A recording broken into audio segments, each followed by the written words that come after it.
Okay, 10 seconds, 10 seconds.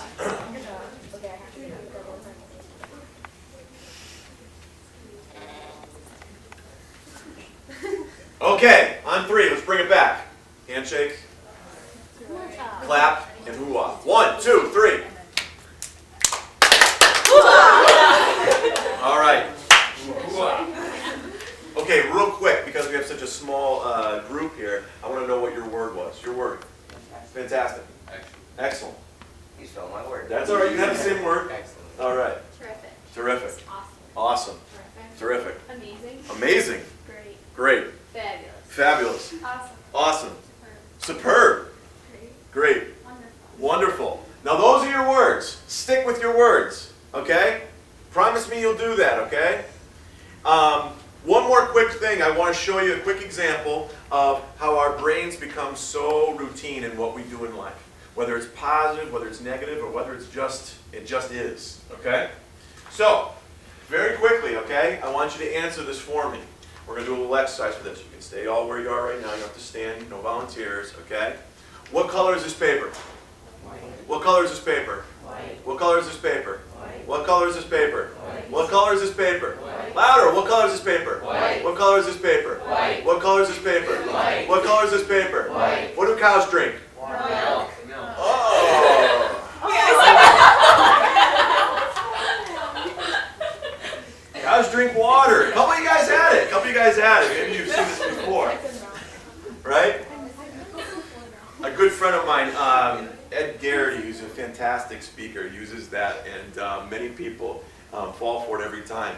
And the simple situation with that is, obviously, to have some fun, but in the same sense, it's also to how we think.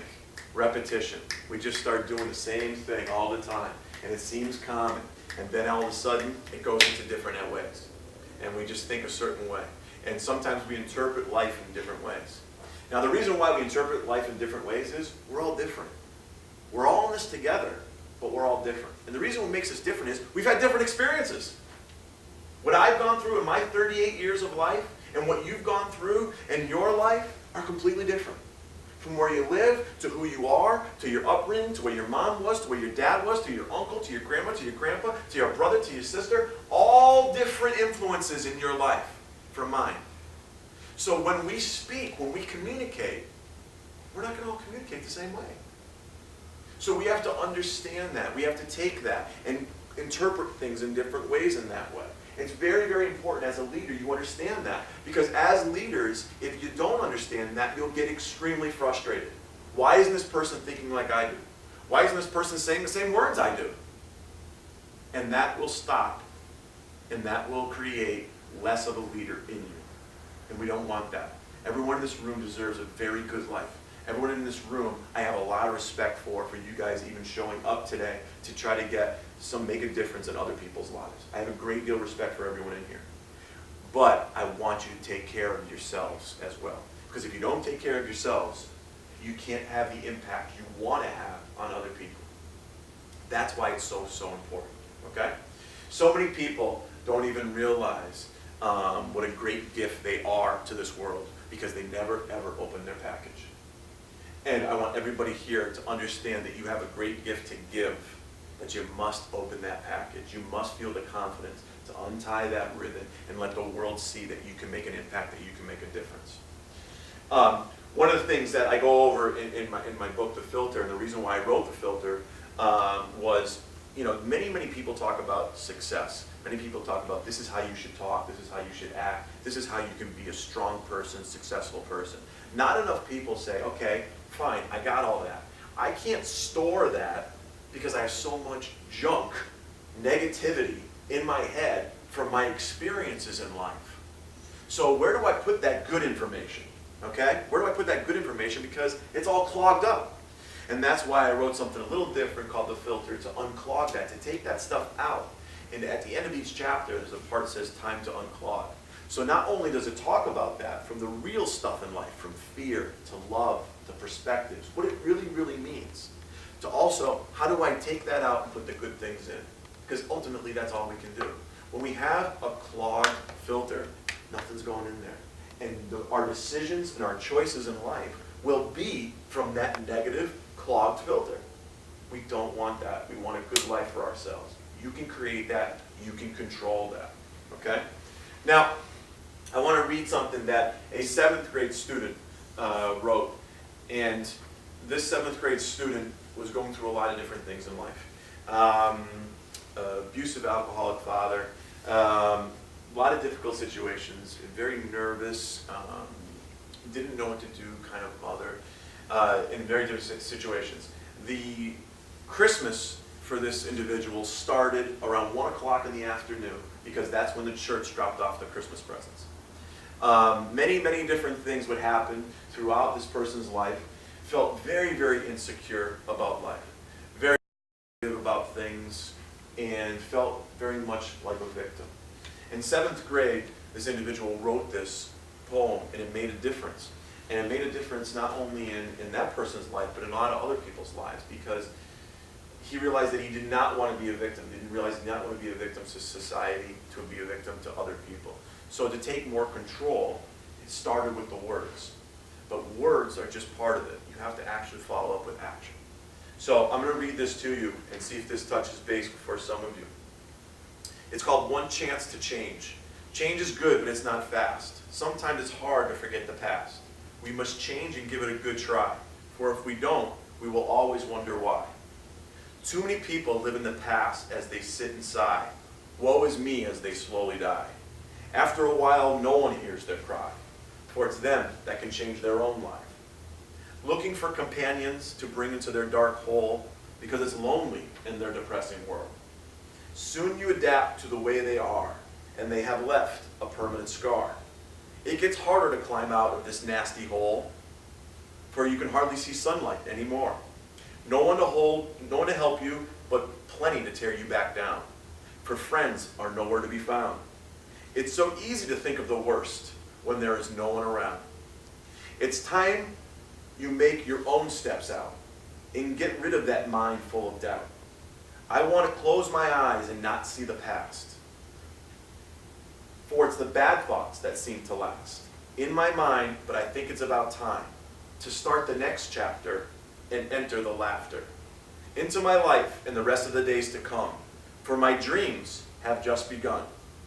To flourish and breathe, that negative person I will leave, for that person was once me, but not anymore. I will now look forward to the life that is in store. This individual wrote this in 7th grade and tried to come up with a better life. I know this individual very well because it's me. And many, many years later, I have the gift and the pride and something I take very, very seriously of giving back to students, giving back to teenagers, and giving back to teachers throughout the world and students throughout the world that impact one another. When I graduated from college, everyone said to me, okay, well, what are you going to do the rest of your life? I thought I was going to play hockey the rest of my life. When that dream then became something else, I said, you know what? I said, I want to be the person I wish I could have turned to when I was in school. I want to be the person I wish I could have turned to when I was young that I did not have. And that is what encouraged me to get into teaching, to get into speaking, to get into coaching, and then to write a book for teenagers and young adults for that matter. It was that sense of everything happens to you for a reason. But if you never realize that reason, then it's just a thought, and it was just a reason. But we all have a reason to be here. The whole journey, your whole way of thinking should be, what is my reason? Why am I here? And how can I look at it? Okay? You have more control than you think you do. Please, please understand that. Okay? And as leaders, there's something else I want to leave you with right here. As leaders, please, please remember some very, very important stuff. I have these handouts for you, so you feel free to take them. Feel free to take any business cards, stickers, and I realize you're going to buy some books. I'd love to sign some books later on for you guys. So please remember that, and please take any handouts or stickers or business cards when we stop here. Now, one of the things I also would ask you to do, if you liked a lot of stuff we went over, please encourage other people, okay? This is the pay it forward kind of thing that I really, really want to do with the book, that I really want to do with the speaking, is try to make a difference in more teenagers' life throughout the world. So, one of the things as leaders I want you to realize, okay, actually there's 7 major things here. And this will also be for you guys. Because again, I don't want to be just your speaker. I want to be someone that helps you through your journey, okay? Like we all should have within our lives. Make others feel important. If your goals and decisions are self-centered, followers will lose their enthusiasm quickly. Emphasize their strengths and contributions, not your own. That's one important leadership quality I want everyone to realize throughout your journey here. Encourage others. See what they want to do. You know, it's interesting. How many people in here watch The Apprentice? Anybody? Okay. I don't really watch it either. But one thing that I do notice about The Apprentice is, whether it's a Celebrity Apprentice, whether it's The Old Apprentice, you get the gist of the actual show, okay? Everyone kind of has a good idea of it. Is they have a project, and then they divvy it up to different people. And the way they divvy it up, again, whether it's a Celebrity Apprentice or whether it was The Apprentice from before when you just had regular people and not celebrities, they divvy it up through their strengths. And that's what made a strong project, is getting other people's strengths. Now the project manager, the person in charge of that project, had to know how to talk to people. Some people need certain things. Other people do not need certain things. You need to find out when you're working with people, okay, who am I speaking to here? Every time you speak to somebody, you have to think of the objective. If you want something out of that conversation, or you need something out of that conversation, you have to think, who am I speaking to? Am I speaking to a 15-year-old? Am I speaking to a 50-year-old? What kind of experiences have they had? What year are they in school? What do they do for a job? What do they do for what do they have for a family? I remember I was giving a speech in Canada one time, and this was a pretty big one. There was a little over 2,000 people. I was speaking for an hour and a half in front of 2,000 people in Canada. And before I went on stage, I looked around the room, and I noticed that it had to be about 85 to 90% women. It was that much, okay? And it was a special ed conference throughout Canada. And I noticed that I'm like, this is an overwhelming amount of women in this place, right? So automatically, in that kind of between 2,000 people. Now, automatically I thought, okay, with this presentation, do you go towards more hockey stories? Or do you go more towards the relationship that me and my daughter have? Now, most of you can realize that pretty quickly. Yeah, I'd probably leave the hockey stories out and go towards the relationship between a father and his daughter, to actually have the audience understand and listen to me where I'm coming from. That's just an example, okay? Now, both are real, both have happened in my life, and both do happen in my life. But if I know my audience, I know how they're going to respond more. It's like that on a one-on-one basis as well. So if you're talking to another individual, it's okay, how's it going, what's up? Another thing, I'm going to take both of you guys for an example because you both have Red Sox gear on, okay? Many times what I'll do, and you can do this anytime in your life, is if I don't know these guys that well, maybe I'll strike up a conversation about the Red Sox. Maybe I'll say, did you catch the game the other day? Maybe I'll ask what they thought of the pitching. Maybe I think with Dustin Pedroia and how he's doing, who was my favorite baseball player. And so I'll start talking about that. Suddenly these guys go, they have a different interest. They look at me a little differently. Why do they look at me different? Common interests. It didn't take anything for me to do that. Now, if I don't know much about baseball, and I don't know much about the Red Sox, I can ask him to actually educate me in this. Oh, do you watch the Red Sox? Oh, really? Who pitched the other day? Oh, it was this guy, it was this guy, this guy. Oh, really? How did he do? Suddenly, he's engaged with something he likes, okay?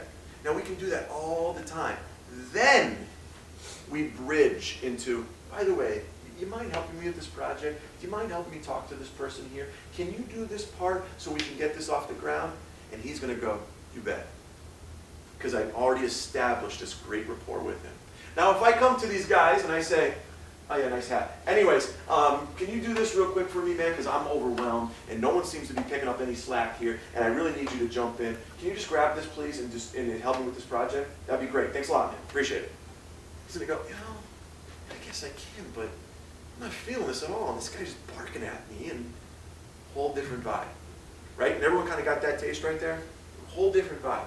But if I start off with a quick 5 minutes of who pitched the other day, how's it going, what's the Red Sox record, even if I know nothing about the Red Sox, even if I hate baseball, doesn't make a difference. Suddenly now, I got it. He wants to be with me. He wants to be my friend. And what I mean by my friend is, he wants to help. Okay? So look for that in everybody, okay? And it doesn't have to be a Red Sox, it doesn't have to be a sports team. It can be general interest. It can be the teacher in front of the classroom. It could be the fact you go to South Hadley High School and you want to talk about a common interest, okay? And you know all common interests. We all have them, okay? Taking that and making it real. I can't tell you how many times I've gone to Big Y, or I've gone somewhere. Now, I'm an administrator in Springfield, and I'll see somebody at the mall, and they'll look at me, if I see them at the Hoyok Mall, like, oh my God, Mr. Wanderville, what are you doing here? I'm like, well, I'm shopping at the mall. And they think it's unbelievable that I would be at a mall. And the reason why it'd be unbelievable is because they don't think I'm a human being. Think about your teachers, your administrators in your school and stuff like that. When you see them out in public, when you see them at a restaurant, when you see them at Old Navy, when you see them at anywhere in a mall, suddenly you see them, you're like, why is he buying a shirt at Old Navy? Suddenly it's this different feeling because you're so used to seeing them. They're people. They're people, they have common interests, and we all have to get on the same page because we're all in this together, okay? It's interesting how we see people in a different light. So please understand that. Please find the common interest within people, okay?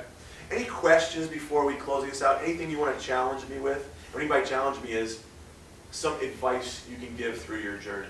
You're having a tough time, something you see, anything you'd like to actually ask, share with anybody? No? Everybody's right on the same page?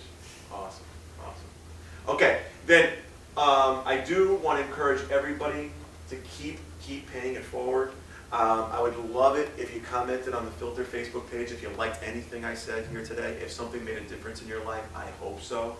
If you'd like more advice, connections, grab a business card, shoot me an email. I'll try to help you through your journey, because ultimately when I help you, you help me.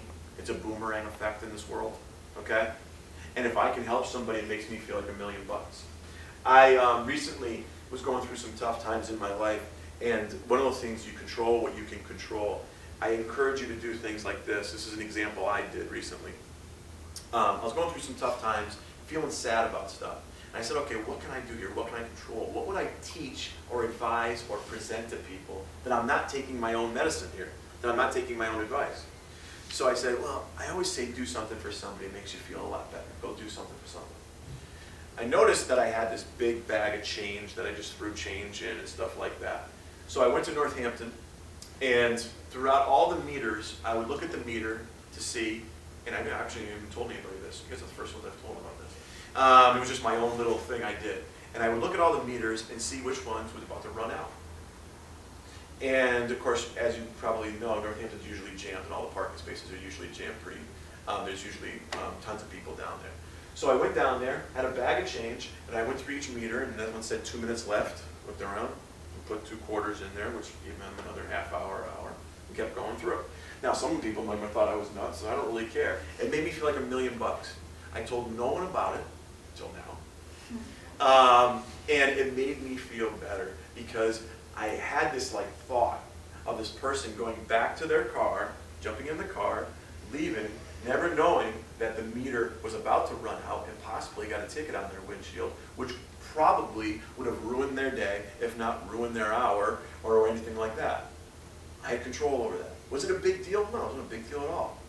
There's a couple, I throw 25 cents in different meters. But it had control to make me feel good again, to put peace and pride that I made a difference. That was a small little thing that these people never know. They'll never know my name, they'll never know anything about me. It's not about that. It's about giving, which in return will give back to me. So instead of dwelling on the sadness that I had within me, I started doing good things for people, and my shoulders went back more, and my chin went up more. And every time I hit a different meter and noticed that there was only 10 seconds practically left on some of them, I even went to a couple meters, and they were expired. And I looked over at the car, seen the whatever you want to call it, meter police, meter man, meter woman, coming through, about to write the ticket, and I just threw it in.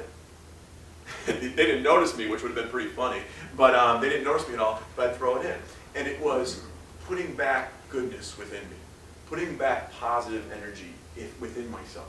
I could do that. That's the strength I could give, okay? That was my medicine. I didn't have to go and get medicine from a doctor. I didn't have to go get stronger by working out or doing something like that. I felt good by doing something for somebody else. I encourage you to do those things. Pay it forward. Do the nice gestures for people. It's amazing how it will come back to you, trust me. And lastly, I want to leave you with this. Everyone in here, I want to thank you so much. It's been an honor to speak in front of you guys. It's been a complete honor because I believe in what you're doing and trying to make a difference in other people's lives. And lastly, I'd like everyone in here to sleep good and wake up better. So thank you. Thank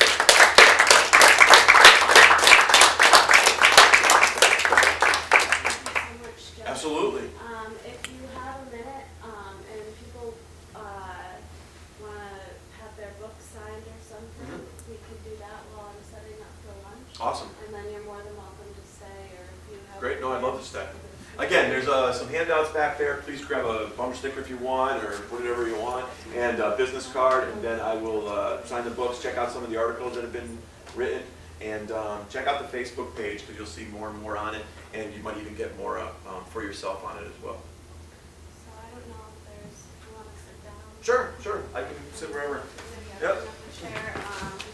I have three copies.